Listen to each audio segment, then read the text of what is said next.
E aí, eu espero que você esteja muito bem. Nós estamos aqui no nosso podcast da Rede Super de Televisão, o Pode Crer. E você é muito bem-vindo a participar com a gente das conversas incríveis que nós temos aqui com os nossos convidados, que são todos incríveis. No dia de hoje não poderia ser diferente. Nós estamos com a Thalita Dair aqui. Thalita, obrigado pela sua presença, viu? Obrigada, pastor Fábio, pelo convite. É uma alegria, uma honra estar aqui. Eu que agradeço. Eu sei que as pessoas em casa vão gostar de ouvir, né, as suas histórias. Ela é da área de comunicação, mas ela tem histórias de superação incrível que nos motiva demais. E você vai ficar muito à vontade para falar do que você quiser, tá? Mas eu já quero começar fazendo uma pergunta para você. Você acha que a falta ou a falha na comunicação é um grande problema hoje na nossa geração? É um grande problema em qualquer geração. Interagir, se comunicar, conectar com as pessoas é algo que está no nosso DNA. Nós recebemos isso em Deus, né? Ele criou tudo por meio da palavra. Mas não só a palavra, só a questão da sonoridade, só a voz, só a fala. É tão interessante isso que ele mostra por meio da materialização de tudo que ele criou. Então, nós precisamos nos comunicar o tempo todo, em silêncio, no ouvir, num gesto, uma coisa simples do nosso dia a dia, dentro de casa, no trabalho. E em tempos que as pressões são maiores, como essas que a gente está vivendo agora, a gente precisa desenvolver ainda mais a nossa comunicação, especialmente a nossa escuta. Porque comunicar não é só falar. Comunicar é realmente passar o que está dentro de mim para que seja tangível e inteligível para você. E o que está dentro de você para mim. Eu me lembro que há muitos anos atrás, quando eu comecei a ir em igreja, tinha um pastor. Ele era um pastor de mais idade, já com os cabelos brancos, e ele, quando ele orava pela família, ele falava uma frase que me marcava muito, porque eu não via ninguém falando disso. Ele orava para que a família seja uma bênção e tal, para proteger de tudo, e ele falava assim: Senhor, eu repreendo toda falha de comunicação entre os casais. Aquilo me chamava atenção, porque na hora eu nem entendi, anos depois eu fui entender a profundidade disso. Você acha que muitos relacionamentos são desfeitos por falha de comunicação? Os ruídos. E é uma boa oração. É uma oração necessária que nós precisamos fazer, especialmente para o vínculo familiar. Porque eu falo uma coisa, mas há uma distância entre aquilo que eu falo e como você compreende isso. Porque eu interpreto, eu leio o outro a partir de tudo aquilo que está dentro de mim. O mundo não é o que o mundo é aquilo que eu vejo. Então, como a própria Bíblia diz, né? Se os seus olhos forem bons, tudo vai ser bom. Se não for... Então, é um desafio e eu aprendi isso muito com dor. E é por isso que eu ensino hoje com amor. Eu aprendi isso errando. E o sucesso, ele rende pra gente um tapinha nas costas, ele rende pra gente uma promoção, ele rende pra gente um bom salário, um bom dinheiro, novas possibilidades. Mas o que ensina realmente e categoricamente é o fracasso. E eu precisei fracassar, eu precisei errar, eu precisei me desafiar nessa área para eu poder aprender. Eu já ganhei muitos tapinhas nas costas que não me promoveram tanto como as minhas perdas, como os erros que eu já experimentei, como aquilo que eu tive que entregar para Deus em arrependimento e aquilo que Ele fez de novo. Ele fez outra vez, para que eu pudesse hoje ensinar e inspirar as pessoas a se comunicar de forma inteligente e intencional. Não existe vínculo, não existe nada que vai crescer no processo de comunicação, a menos que sejam os ruídos. Os ruídos você não precisa fazer nada, eles aumentam e ampliam, parece que tem uma caixa realmente amplificadora, que você fala uma coisa, a outra pessoa entende outra, aí você fala uma coisa com o filho É assim, mas intencional, para ter crescimento, precisa de fato ser intencional. Precisa ter olho no olho, precisa ter interesse, precisa colocar lá do lado de fora os problemas para poder deitar na cama, no quarto, para poder dormir e ter aquele momento para poder trazer alguma conversa à tona que precisa vir à tona num tempo de mesa, que não seja também o tempo da alegria e da comunhão, porque muitas vezes a gente quer falar tudo na hora errada e às vezes o que é dito pode ser certo, mas da forma errada perde o valor, perde o conteúdo. Às vezes você fala com um filho, mas você não ouviu o que eu disse? Não, dependendo da faixa etária, você tem que agachar, você tem que olhar nos olhos e tem que conectar com aquela criança. A criança tem que devolver aquele olhar para ele poder entender que você está conectado com ele, que ele tá, e você também saber que ele está com você, porque senão a gente fala às vezes olhando no celular, fala olhando para a televisão, fala pelos cotovelos e diz que falou. Como eu sou muito eu sou muito assim... Eu admiro com tudo. Então, passa uma borboleta, eu já estou lá. Então, se eu não estiver realmente muito conectada no tempo presente, há uma chance muito grande de eu não saber o que você falou, o que alguém está falando comigo. Então, isso a gente precisa desenvolver no nosso dia a dia. Estar presente no presente. E isso ficou tão assim, né? Porque a gente escuta tanto essa frase, mas é consciência. Eu entendi que o que nos transporta... de fato, para o presente, porque tira aquela ansiedade do futuro e coloca a gente no presente, é consciência. Um belo dia, pastor, eu estava conversando com a minha irmã, já vou entrando em outro assunto, depois você me interrompa que eu vou voltando. Eu estava, um belo dia, que até aquele momento, um pouco antes, era belo, que depois eu entendi a beleza na dor daquele dia. Eu estava com a minha irmã mais nova, um ano mais nova do que eu, no hospital, ela estava com pedra nos rins, sentindo dor, nós fomos para o hospital, ficamos ali um bom tempo aguardando, e eu estava conversando com a minha outra irmã mais velha, que na época tinha 37 anos de idade, e contando para ela, olha, a Thay estava vivendo isso aqui, ela, aquele jeito animado que ela sempre teve, a Thay tem que cuidar, tem que beber muita água, e já foi começando a falar, aquela coisa toda. A minha irmã me ligou, essa minha irmã me ligou, a gente estava conversando no WhatsApp, ela me ligou, e eu não atendi, porque a minha preocupação era o silêncio que aquele ambiente pedia. Eu estava em uma sala com um tanto de gente esperando, eu não atendi. E continuei conversando com ela no WhatsApp. Ela continuou conversando, passou mais um tempo, ela mandou uma mensagem pela metade, eu não compreendi, eu mandei para ela assim, que? E interrogações. Ela nunca mais respondeu. E ela nunca mais respondeu porque ela teve uma morte súbita. Dessa maneira. Uma irmã mais nova que você? Essa era mais velha, que estava comigo no hospital, é um ano mais nova do que eu. Você era um ano mais nova. É mais velha com 37 anos, ou seja, super jovem. E aquilo ali me ensinou o que é estar presente no presente.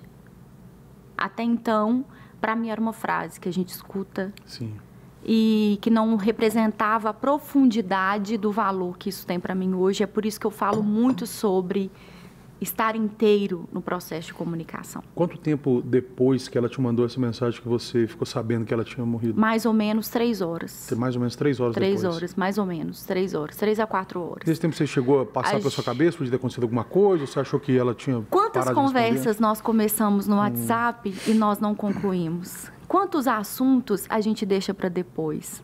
Quantos agoras fundamentais da nossa vida a gente espera para realizar?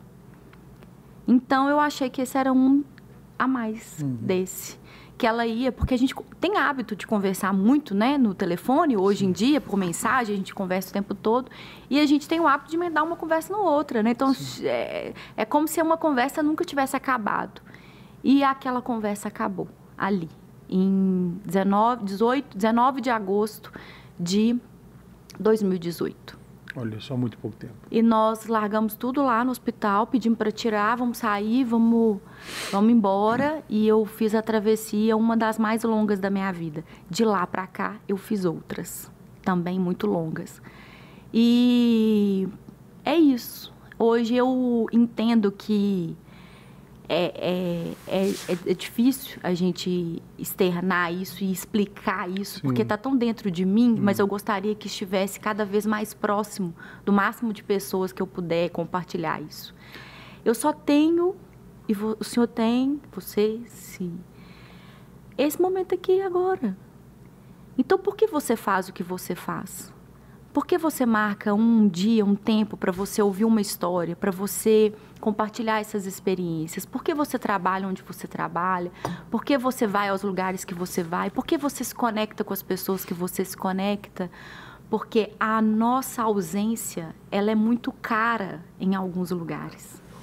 Eu entendi que eu não precisava estar em todos os lugares, que eu não precisava fazer tudo o que eu queria fazer, ou que eu achava que eu tinha que fazer para agradar, ou para isso, ou para aquilo, porque toda vez que eu decido estar em um lugar, eu decidir não estar em vários lugares. Todas as vezes que eu decido me conectar com algumas pessoas, eu também decidi, conscientemente ou não, não estar com muitas pessoas.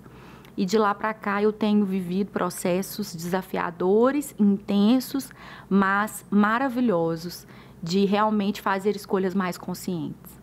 É onde eu estou, onde eu vou, o que eu faço, com quem eu faço, por que eu estou fazendo isso. Porque a eternidade, ela não é para agora.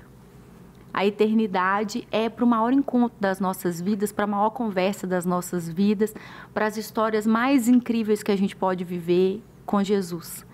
Aqui é realmente, é muito passageiro, mas eu descobri também que é tempo demais para a gente não aproveitar.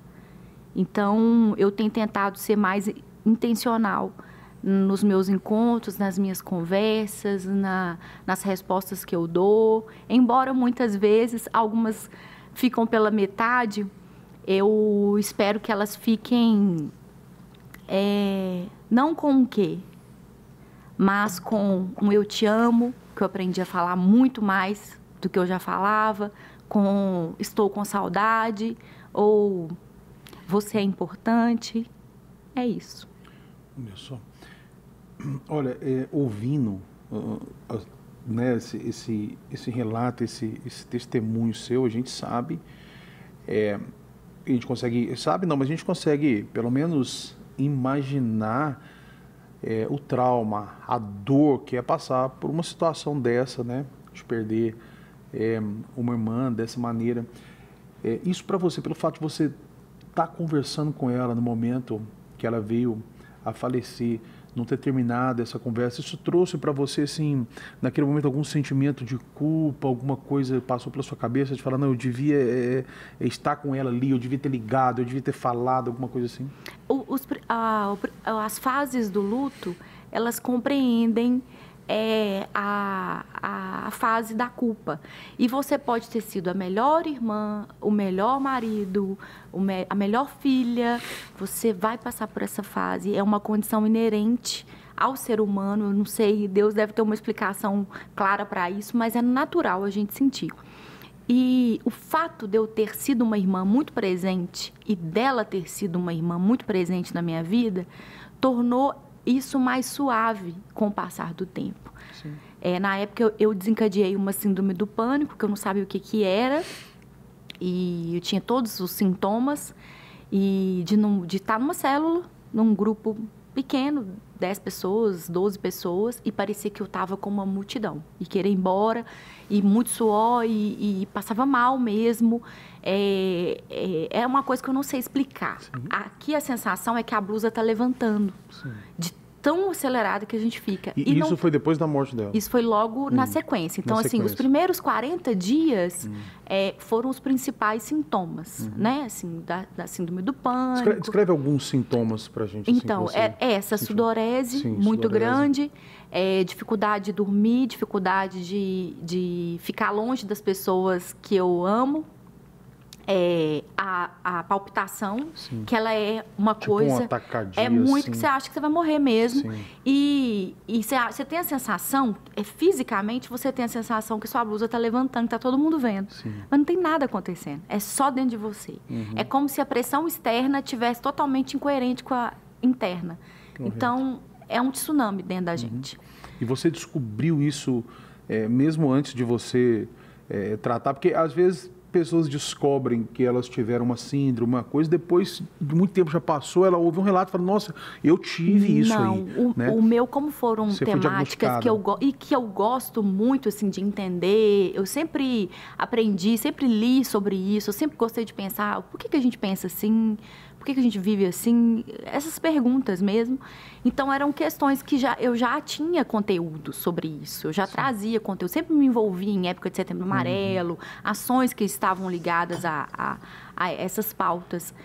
E quando eu comecei a ver aquilo ali, eu falei assim, gente, tá uma coisa errada. Então, eu tive várias fases. Uma das fases foi essa inicial. E com ela traz, sim, esse sentimento. Por que eu não atendi? Por que eu não estava lá naquele dia? Sabe, todo domingo ela ia, porque o roteiro do dia foi, eu fui ao culto, eu voltei do culto, a irmã mais nova estava sentindo mal, eu peguei, vamos para lá, para o hospital. A gente chegou no hospital por volta de 2 e pouca da tarde. Então, foi esse o caminho. Sim. E era uma celebração que ela estaria comigo. Era um culto que ela estaria comigo. E naquele dia ela não foi. Como várias outras, ela falou assim, o que está acontecendo? Ela, não estou muito animada hoje, eu estou... Vocês moravam juntas? Ela era solteira? É um pouco longe. Então, assim, demorou para eu poder chegar do hospital. É na mesma cidade, né? Mas mais longe. E ela tinha muitos sintomas, assim, na época de TPM e tudo mais. Então, era comum, tipo, não tô me sentindo muito bem hoje por isso e tal. Você sabe ou pode falar do que ela faleceu? No laudo, súbita, sem causa, que ninguém explica. E ainda tem uma parte para piorar, né? Que uma das outras questões que vem no processo é o que aconteceu, o que eu não vi, o que eu não fiz e tal. 2 meses antes, ela tinha feito um micro procedimento que precisava fazer o risco cirúrgico. Então, ela tinha passado por toda a avaliação médica, todo o negócio para poder. Então, até eu entender nesse processo que todas as causas elas são paliativos de um único motivo, que eu acredito, cada um, né, tem a sua interpretação, que o poder da vida e da morte está nas mãos do Senhor. E essa morte aqui, circunstancial, momentânea, que todo mundo vai passar em algum momento, que a gente acha que não, mas a gente chegou nos 30, está morrendo. Eu estou morrendo, você está morrendo. Uns vão morrer demorando 50 anos para isso acontecer efetivamente, outros 30 dias, outros daqui a 6 meses, outros agora, enquanto a gente está aqui conversando. Então, é uma interpretação que ela é muito dolorosa, porque a gente, desde o Éden, desde o pecado, a gente não está preparado para isso, a gente não foi... houve uma disfuncionalidade ali, uma mudança ali do que era para ser, e a gente não sabe lidar com isso. Sim. E eu me lembro que, na época, eu tinha vindo de um processo anterior, muito doloroso, e eu estava muito machucada, eu estava muito ferida com as pessoas, ferida com a comunhão com a igreja. E eu não tinha a dimensão que eu tenho hoje, que ela foi usada em Deus para poder trazer. Antes dela voltar para a casa do Pai, ela me levou para a casa de Deus, aqui. Então, eu me lembro que ela dizia para mim uma frase que toda vez que eu tenho oportunidade de dizer, eu gosto de repetir. Eu estava muito ferida, eu estava vivendo um processo de divórcio. O sonho maior da minha vida, desde que eu me converti, era ter a família que os meus pais não conseguiram ter.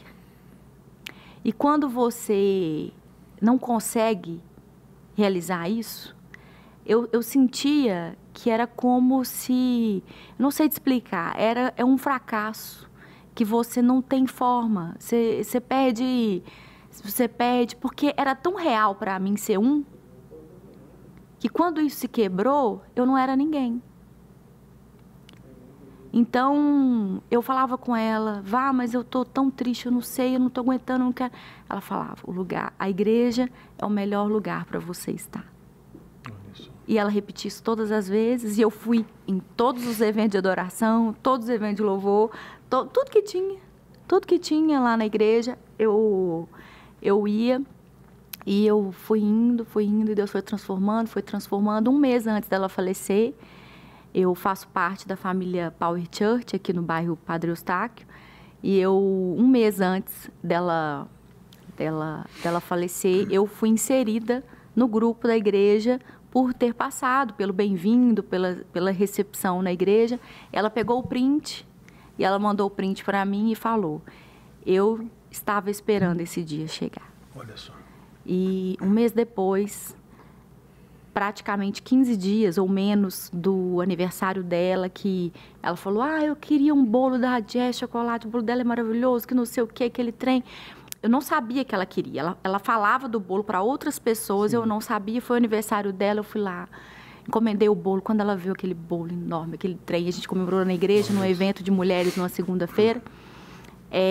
Ela falou: era o bolo que eu sou apaixonada. As amigas todas sabiam e eu não sabia. Então, assim, hoje a gente olha e fala assim: Deus nos oportunizou viver muitas despedidas, embora aquele que não fosse a despedida. Sim.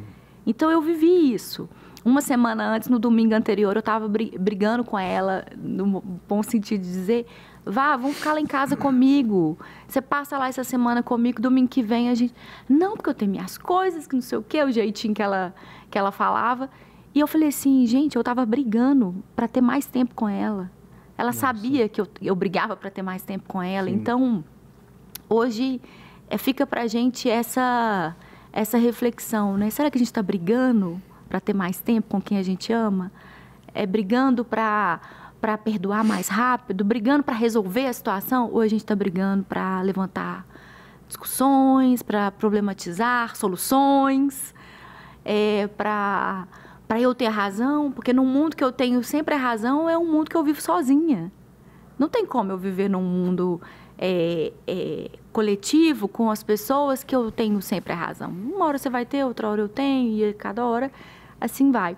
Então, essas questões todas me vieram muito à tona e vêm todos os dias, cada vez mais, quando eu precisei racionalizar e resolver dentro de mim algumas questões. É uma razão que eu falo bíblica, não é uma razão intelectual. Então, assim, é com base na fé que eu tenho de que Ele está no controle de tudo aquilo que eu não controlo e que não haverá encontro maior do que o nosso encontro com Ele, que por alguma razão, algum sentido, eu nunca vou entender, talvez ela foi antes de mim da forma abrupta como foi, mas eu tenho pedido em oração ao longo desses quase 3 anos e meio, né? Deus, faz isso valer a pena.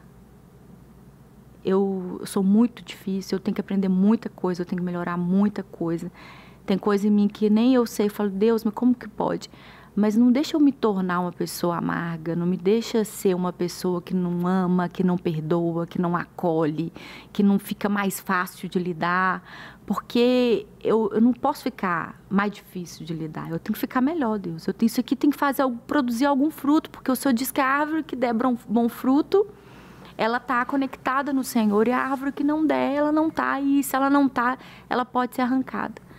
Então, a minha irmã deu muito fruto. Eu preciso honrar esse legado. Então, o velório dela parecia celebridade. Era uma coisa, assim...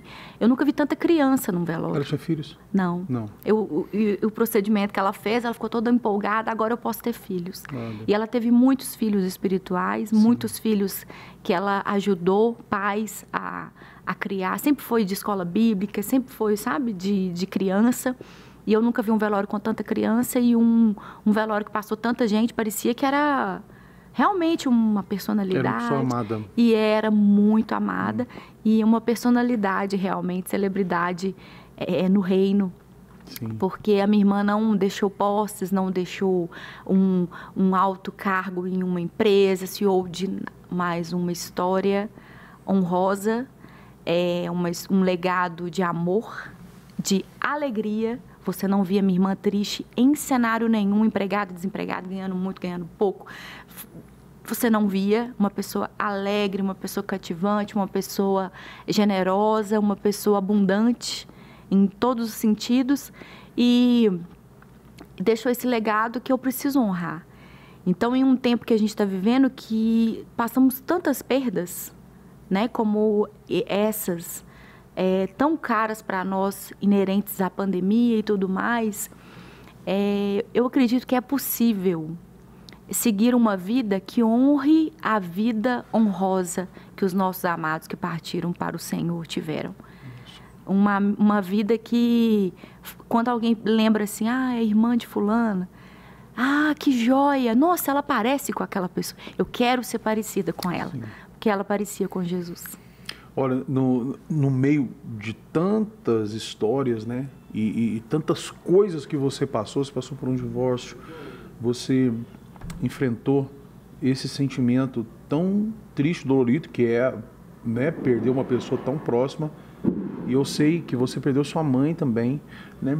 Nós vamos para um intervalo comercial, mas eu quero te perguntar uma coisa para você responder depois para mim. Se em alguma dessas fases você chegou não questionar a existência de Deus, mas questionar a Deus assim, ver assim, por que comigo? Né? Se o Senhor me ama, se o Senhor é amor, se o Senhor responde as orações, porque tanto peso, tantas coisas. Queria que você respondesse para a gente. Eu não teria motivo. Porque eu fui segurada no colo por ele. Ele fez isso por meio de pessoas. A minha comunidade de fé, os meus amigos, a minha família. Como não ver Deus em uma situação tão caótica que não era nem para eu poder estar vivo uma hora dessa, ou totalmente, às vezes, fora de mim, e eu não ver Deus tão compassivo, tão amoroso. Eu fui, graças a Deus, assim, abraçada, acolhida na minha igreja. Graças a Deus que eu ouvi o que ela dizia, a igreja é o melhor lugar para você estar. Eu fico imaginando, pastor, passar por isso tudo sozinha, sabe, sem amigo, sem irmãos de fé. E eu lembro que no período anterior a meu retorno para a igreja e esse momento com Deus tão especial, eu não troco a vida que eu tinha antes, nesse ato, nesse período. Eu não troco esse tempo afastada realmente do caminho e da conexão com a igreja dele. Porque eu não posso ser incoerente. Eu não posso falar que eu amo a Deus, que eu me submeto a Deus, se eu não amo o que Deus ama. E Deus ama a igreja. Deus ama a comunhão. Deus ama estarmos juntos. Deus ama não passarmos pelas coisas sozinho. Deus, eu acredito que Ele olha para a gente e fala assim, gente, meu filho amado, o que ele está fazendo? Quando Ele falou sobre Jesus, né, eis aqui o meu filho amado em quem eu tenho todo o meu prazer. O que ele estava fazendo? Servindo os irmãos. Sim.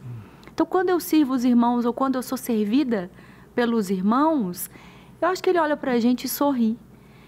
E eu pensar diante disso tudo, é claro, você olha e você fala assim, gente, mas como é que é? Um buraco mais fundo, como é que eu vou sair disso aqui? E você vê os movimentos singelos do autor da vida, colocando toda a cor e todos os pingos nos is. Sim. Tudo no lugar. Você comentou comigo agora mesmo, você falou assim que você pensava assim que isso aí não fosse em vão, né? O que aconteceu de você ser uma pessoa melhor, né? E eu sei que isso trouxe frutos para você, para servir a vida de outras pessoas, né? Queria que você falasse um pouco assim, como que surgiu nesse tempo um programa seu aqui na Rede Super, e eu sei que muitas pessoas têm sido abençoadas com esse programa. Como é que foi essa ideia? Como é que isso aconteceu? Então, um mês depois, como ela faleceu em agosto, em setembro, foi o Setembro Amarelo e eu doía da cabeça à planta dos pés. E não é uma forma de expressar, é real. Sim, era literal mesmo. Eu senti uma dor no couro cabeludo, que a sensação que eu tinha é que tinha agulhas na minha cabeça. E quando você está dolorido, quando você está machucado, até o carinho dói. E eu não conseguia nem receber realmente o afeto das pessoas, porque eu doía, minha cabeça doía muito, e meu corpo, e tudo doía. E eu lembro que eu não tinha nem vontade de levantar da cama. E 15 dias depois que a minha irmã faleceu, Eu estava sentada na mesa, em frente a uma mesa assim lá em casa, e eu orando e chorando, falando, Deus, como é que vai ser agora? Eu separei, eu estou desempregada, minha irmã morreu. Como é que eu vou fazer? Eu recebi uma mensagem do Paulinho, aqui da TV, e ele tinha umas férias para cobrir. Ele tinha umas férias para poder cobrir e perguntou se eu teria disponibilidade. Eu achei assim, Deus, o Senhor às vezes bem acelerado. E eu vim aqui e falei assim, vou cobrir umas férias, 30 dias no meio do caos, já dá um tempo para você pensar. E esse 30 dias durou 1 mês, 2 meses, muito tempo até 2020. Então, desse retorno em 2018, eu fiquei até fevereiro de 2020. Olha, como é que chama o seu programa? Você é um bom motivo para viver. Você é um bom motivo para viver. Que é fruto dessa experiência, porque 1 mês depois do falecimento dela, eu doendo tudo, querendo viver, pensando assim, gente, tem gente que quer morrer, porque tá doendo tudo. E eu tive uma empatia por tudo que eu estava sentindo naquele momento. E eu falei, tem gente que tem tudo, mas também quer morrer. Sim. Então, Deus, por que é assim? Aí ele falou comigo, que não importa se eu tenho tudo e tenho vontade de morrer por causa disso, ou se eu tenho todos os motivos para poder realmente acabar com tudo, o importante é que você é um bom motivo para viver. Eu escrevi essa frase, coloquei uma arte singela lá no Instagram e postei aquilo ali, e guardei aquilo ali. E aquela frase me acompanhou durante aquele ano todo. E todas as minhas experiências, porque eu tive pensamentos realmente de morte. É tão rápido que você acha que é mentira, principalmente se você é um crente. Tá, mas você tinha um pensamento assim, você pensava em tirar a sua própria vida, ou você pensava assim, se eu morrer vai ser bom? Não, de estar dirigindo e falar assim, se eu jogar meu carro aqui e acabar com tudo, vai acabar com essa dor. De pensar, e se eu fizer, por exemplo, de bater em frente a uma árvore e ficar um tempo no hospital, não tenho que dar resposta para ninguém, tô lá grave, num estado que ninguém me pergunta, ninguém olha. E essa fase eu fui entender depois, porque ela é tão rápida, é rápida, é mais rápida do que um frame de não sei, é muito rápida. Sim. E quando você é crente, então, você pensa assim, eu não posso pensar nisso. Então, automaticamente, o seu cérebro foi doutrinado para eliminar aquele pensamento. Sim. Só que eliminar aquele pensamento não cura a raiz daquele pensamento. Então, a raiz precisa ser resolvida para que você não mate a sua vida. E matar a sua vida não quer dizer só tirar a vida e realmente... Pode ser matar a sua vida porque você não quer mais trabalhar, porque você não quer mais sair da cama, porque você não quer mais cumprir a sua missão, o seu chamado, você não quer mais servir as pessoas. Você deixa de ser você, porque você vive uma vida que não é para você. E aí, 1 mês depois eu postei isso e passou 1 ano depois, aqui na TV, eu falei assim, gente, uma oportunidade para fazer isso, alguma coisa com isso. Na época, a Bárbara era a nossa chefe de redação e ela estava com várias propostas de coisas novas e tudo mais, e eu apresentei essa. E ela super topou, deu todo o apoio possível, a casa abriu o coração e foi tudo tão simples e tão surreal, porque Deus me deu tudo. Eu falei assim, Deus, como é que era? Aí veio tudo, como é. São 4 pessoas conversando, numa distância que eu falo que Deus deu a visão até na época da pandemia, porque a gente já tem o distanciamento na posição que é, tudo daquela forma, o escuro ao redor, né, que é tudo preto ao redor, é porque o foco é a empatia, o foco é a escuta, o foco é a conversa, o foco é aquela vida que é importante. E uma pessoa compartilha as suas histórias, as suas experiências, tem um psiquiatra e um especialista emocional ali, o psicólogo, um terapeuta. São maravilhosos, uma equipe linda, né? O doutor Lucas Farnese, o Guilherme, que começou comigo, o Guilherme Fenelon, o Dalton, hoje a Karine, pessoas incríveis. E eu falei assim, eu não quero uma coisa... E tudo que eu estou te falando era uma convicção assim que vinha. Sim. Que a pessoa edita, não. Nós vamos fazer um programa gravado como se fosse ao vivo. E a pessoa manda o release antes, que é normal, e ela vai chegar aqui, ela vai sentar e eu vou falar com ela. Olha, você começa... E começou, e eu nem sei te explicar. Foi exatamente como trouxe no meu coração, começou, e essa escuta, e várias pessoas realmente mandam as mensagens daquilo, porque o objetivo é que, por meio da escuta, a pessoa que está em casa, ela fala assim, eu tenho isso, eu pensei isso, eu senti isso. Ela busca ajuda.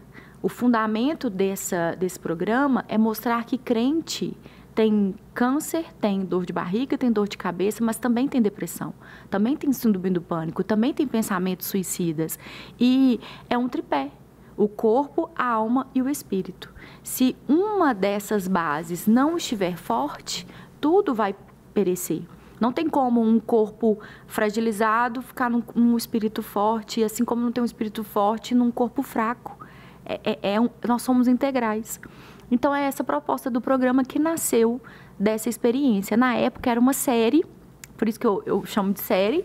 Sim. Na época, era uma série, então tinha uma temporada, a gente gravava e tal. Aí, quando foi esse ano, eu voltei a gravar.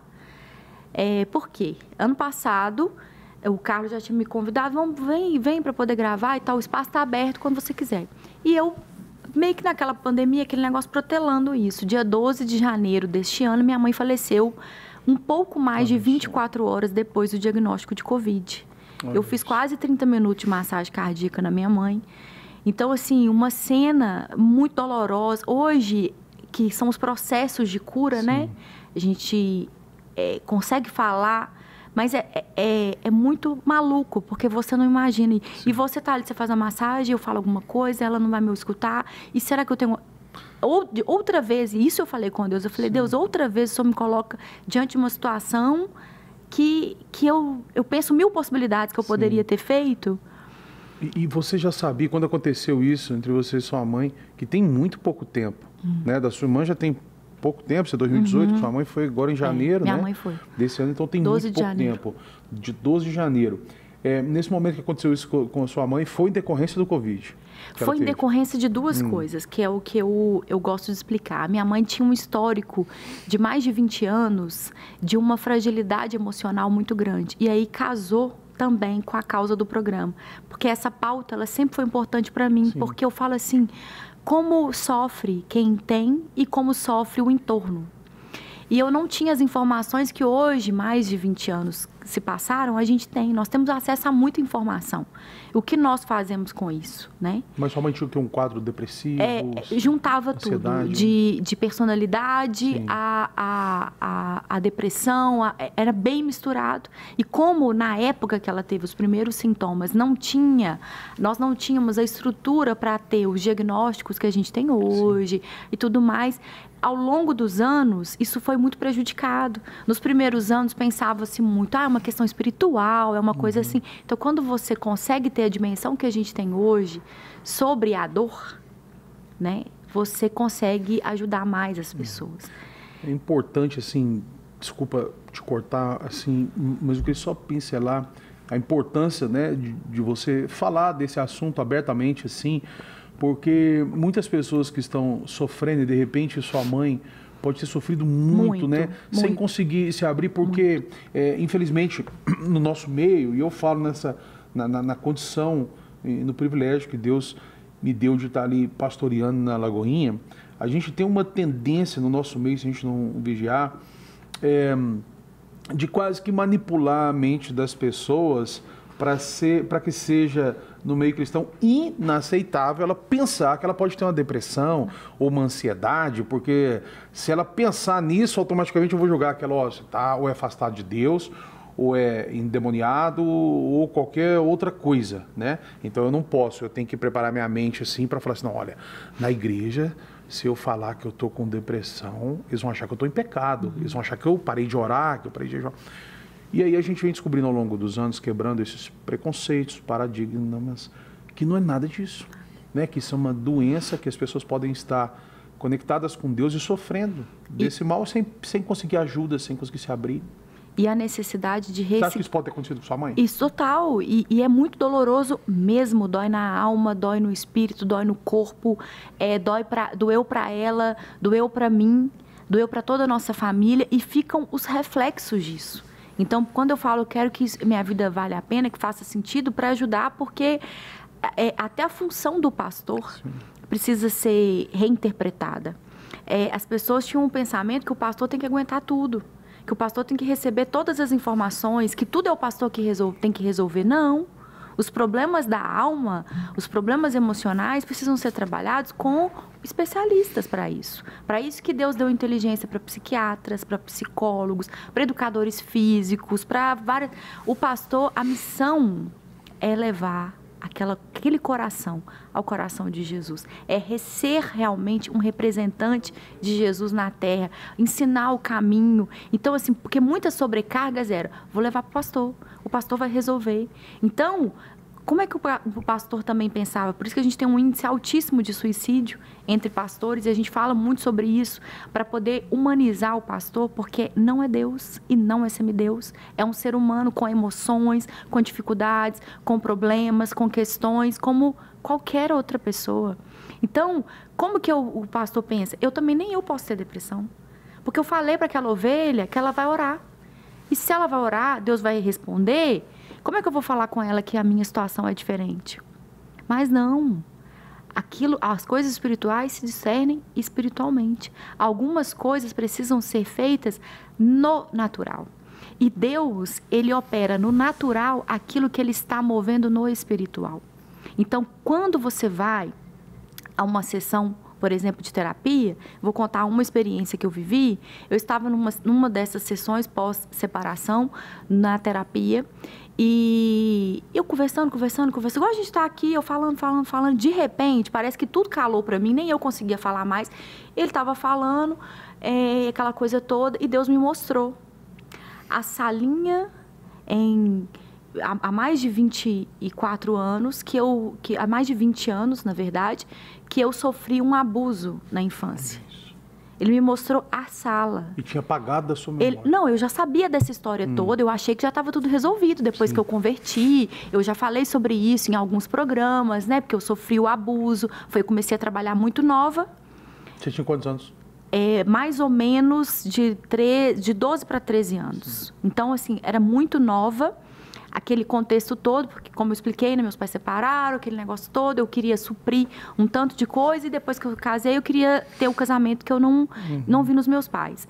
E ele me mostrou, ele falou, eu vi aquela cena, aquela dor, foi tudo tão rápido. E ele falou comigo, ele falou, eu estava lá. Olha. Eu vi a sua dor. Você não estava sozinha naquele momento. E isso, depois de tantos anos, tantas experiências com Deus, foi em uma consulta terapêutica. E você acha que naquele momento foi uma cura para você disso? Foi uma cura para mim. Você acha que você não tinha sido curado, você estava ignorando aquilo ali ao longo desses anos? Foi uma cura, não que eu estivesse ignorando, mas foi uma forma muito específica, porque era uma coisa minha, que eu sabia. Quando eu te falo ignorando no sentido, você fala assim, não, isso já está resolvido em mim, não me faz mais mal. Eu acho que isso responde à sua pergunta. Deus, ele estava me mostrando de novo, mais de 20 anos depois, eu estava lá, eu vi tudo que você passou, doeu mais em mim do que em você, e eu te trouxe até aqui, eu vou te levar além. Olha, muito forte. Foi ele me lembrar que no meu pior momento lá atrás, na minha adolescência, na minha pré-adolescência, tão nova, quando todos os meus sonhos poderiam ter morrido ali, ele me trouxe até aquele momento, há 3 anos, e ele vai me levar além. Então, em janeiro desse ano, eu virei para ele em oração, muito simples, assim, não teve nada. Igual eu estou aqui sentada, assim, eu falando, Deus, no meu coração, eu acho que eu nem falei, era no meu pensamento, no meu coração. Sim. Eu falei, Deus, eu sei tudo que eu vou passar. A gente estava com quarentena, né? Eu falei, eu sei tudo que eu vou passar. A dor no corpo, a vontade de não levantar da cama, sei tudo. Eu quero te dizer o seguinte, eu não estou animada. Não quero fazer plano. Não tenho nenhum, não estou afim. Por mim, já deu. Se o senhor não tiver mais nada para mim, quer que eu volte para casa? Tá legal, para mim já deu. Mas, se o senhor tiver algum plano para mim, e eu cantei no meu coração, não posso cantar aqui que eu não vou te envergonhar dessa maneira, mas cantei a canção Eis-me Aqui, da Ana Paula Valadão, que diz, irei contigo, onde quer que fores, meu Senhor, o meu chamado, cumprirei na alegria ou na dor. E toda vez que eu chorar ou quiser desanimar, o teu Espírito me consolará. Pois é na fraqueza do meu ser que manifestas o teu poder. Eis-me aqui, dependo de ti. Então, se eu estou aqui hoje, conversando com você, falando com as pessoas que estão assistindo a gente, ele me trouxe aqui. Onde eu vou? O que eu estou fazendo? E eu voltei a gravar, como eu já tive esse convite, né? Já tinha tido em dezembro, eu falei, mandei uma mensagem, falei, gente, vou gravar. Voltei a gravar logo na sequência. E, de repente, a série não era mais série. A gente está gravando temporadas fixas, está indo ao ar toda segunda-feira, 9h45 da noite. Todo domingo, às 17 horas, tem reprise. Já escutamos muitas histórias depois disso. Estou aí nas vésperas de completar 1 ano do falecimento dela, porque o tempo ele passa muito mais acelerado do que a gente dá conta de assimilar muitas coisas ao mesmo tempo. Mas o que eu posso dizer com muita simplicidade e também com muita gratidão no meu coração é: você pode não ter nada para oferecer para Deus, nem vontade, nem ânimo, nem coragem, nem um plano, nem um sonho. Mas se você disser, se o Senhor tiver, eis-me aqui, Ele vai fazer. Fantástico, fantástico. Olha, me chama a atenção muito essa música aí. Eu fui aluno do Seminário Teológico Carisma e a Ana Paula foi minha professora na primeira turma, né? E um dia ela chegou para dar aula de manhã, bem cedo, a primeira aula era dela, e ela falou com a gente, olha, ontem eu escrevi uma música e eu vou cantar um pedaço para vocês. E ela cantou exatamente esse trecho, era essa canção que ela escreveu e é uma oração, né? Uma declaração para o Senhor também, e marcou sua vida e marcou a vida de outras pessoas que eu sei que vão se lembrar dessa música a partir de agora, né, quando elas estiverem num sofrimento, quando elas estiverem no processo. Eu queria ter pelo menos 5 programas aqui para conversar com você, né, para ser tão edificado igual eu estou sendo, e eu sei que as pessoas em casa também, porque vou te falar uma coisa assim, não sei se você vai me entender, mas olha, não é para qualquer um o seu sofrimento, né? O que você passou não é para qualquer um.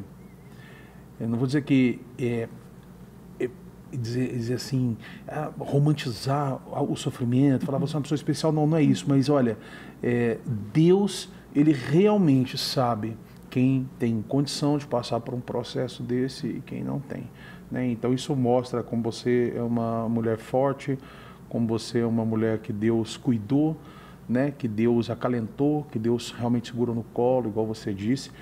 E eu quero muito mesmo, Thalita, que você relate para a gente, porque eu sei que muitas pessoas estão ouvindo nesse momento e estão se identificando com as coisas que você falou, principalmente nessa questão da síndrome do pânico, da depressão, que a gente sabe como é sério isso. E como é difícil as pessoas se expressarem, porque como o estresse, por exemplo, se a pessoa fala assim, não, você está estressada, ela acha que é só porque você está mal-humorado, com raiva, e a gente sabe que hoje não, existe estresse, coisa física mesmo da pessoa, né? Depois que você identificou a síndrome do pânico, você já falou com a gente os sintomas que você teve, qual foi o seu processo de cura? O que você fez que você falou assim, olha, Fábio, eu passei por isso, e a minha vida mudou o rumo ali. Então, cada pessoa, ela tem um processo de tratamento, né? Então, por isso que o tratamento é muito importante que ele seja individualizado. As pessoas tendem a achar, e eu gosto de falar muito sobre isso, porque a automedicação, ela também é um problema. A minha mãe, ela enfrentava esse problema. E esse vício, né, na automedicação impediu a constância necessária para o tratamento dela. E isso é extremamente prejudicial. Então, por isso que eu gosto de falar muito, por isso que o programa tem uma pessoa que é um especialista, um psiquiatra, que entende sobre o assunto. Então, para cada pessoa vai ter um tratamento específico, não existe fórmula mágica, você vai lá e faz igual todo mundo está fazendo e está tudo certo. Não existe isso. E uma pessoa, os meus pastores, os meus bispos, eles realmente me pegaram ali toda cheia de carrapicho, espera que eu vou limpar, eu vou cuidar, vou proteger, vou zelar. Eles cuidaram muito de mim, a Bispa Dani, minha pastora, líder, mentora, ela teve há 5 anos. Então, ela me ensinou muita coisa. O processo dela de cura é tão substancial, tanto é que isso gerou o livro Dá Pra Ser Leve, que ela conta, então, especialmente síndrome do pânico, quem está assistindo pode crer agora, realmente, ela conta, descreve mais sobre isso. Então, cada processo individual e o meu, eu também, como muita coisa da minha história eu não sei explicar, eu consegui vencer por meio da Escola de Cura, que foi um programa de 30 semanas que a gente faz lá na Power. Eu fiz o meu primeiro ciclo, porque depois que a minha irmã faleceu, ela faleceu num domingo, na segunda-feira era o dia de entregar um jejum de 21 dias lá na igreja. Olha. E eu fui e entreguei esse jejum, e logo na sequência a gente ia ter a Escola de Cura. E esse programa me ajudou muito, que é uma escuta afetiva também, muito significativa, e uma palestra. A minha cura se deu por meio dessa experiência do verbalizar. Sim. Porque isso tem muito a ver com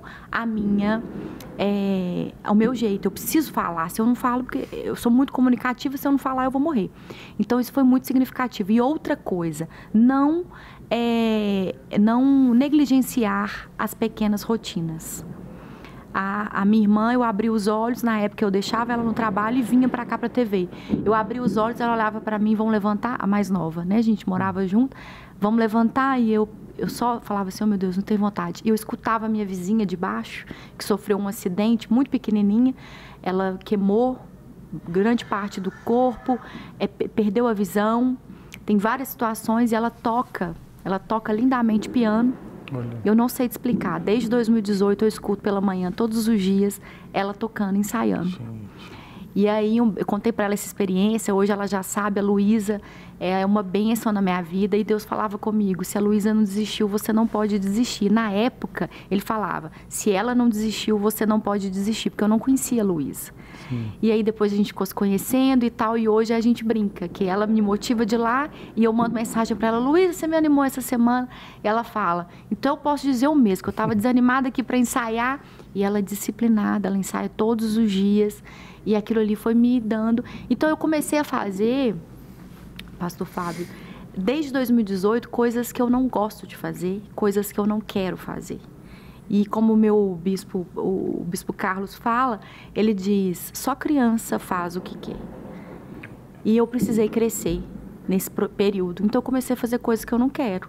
Então eu vou trabalhar sem querer, eu vou estudar sem querer, eu vou crescer sem querer, eu vou aprender sem querer. Então eu comecei a fazer e isso foi me trazendo cura. Mas algumas pessoas precisam de medicação, porque algumas questões, elas não são só do momento, dos traumas, tem questões biológicas, tem questões químicas. Para eu poder cuidar da genética que eu trago, familiar, eu preciso retomar a disciplina com atividade física, eu preciso retomar a disciplina com uma alimentação, que é o novo estágio que eu estou agora dos lutos, que é a mente está sã, obrigada Jesus, eu estou conectada com o Senhor, agora o que eu preciso? Eu vou cuidar do meu corpo, que é esse novo momento que eu estou. Porque não dá para você virar para uma pessoa e que ela não quer nem levantar da cama e você falar assim com ela, vamos correr. Isso é uma falta de empatia. E existe um processo, né? Processo. Cuidar disso primeiro, depois isso. Mas o que eu falo é realmente buscar ajuda. Sim. Essa ajuda, ela precisa ser multidisciplinar. Essa ajuda, gente, ela parece muito cara. Para algumas pessoas, ela é muito cara. Mas tem como ser acessível para todos. Tem grupos de apoio com psicólogos gratuitos, com psicólogos com preços, ações sociais, igrejas que se mobilizam. Então, eu vejo que a importância disso. Sim.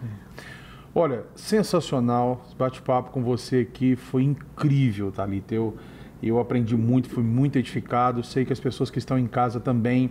Eu vou pedir para deixar aqui o seu Instagram, que é a melhor maneira das pessoas se comunicarem, se as pessoas quiserem te conhecer um pouco mais. Vou colocar aqui o Thalita Dayer aqui, do jeito que escreve, certinho aqui na tela. E minha irmã, te agradecer imensamente. Espero poder te receber de novo aqui para você contar outra parte do processo, outras histórias. E eu desejo toda a felicidade dos céus para você, para a sua vida, e que você continue sendo usada nesse canal de bênção que você é. Amém. Amém? Amém. Deus te abençoe. Obrigado por tirar esse tempo aqui com a gente. Eu que te agradeço, é uma honra. Obrigada pela escuta. Eu acho que em nenhum outro momento eu tinha falado a história toda assim publicamente e com tantos detalhes. Então, obrigada, muito obrigada, pastor. Que Deus te abençoe, você e sua casa também. Amém, amém. Gratidão mesmo. E gratidão a você também que esteve aqui com a gente, conhecendo um pouco mais da história da Thalita Dai aqui no nosso podcast Pode Crer. E fique ligado aí na programação da Rede Super de Televisão, porque tem muito mais.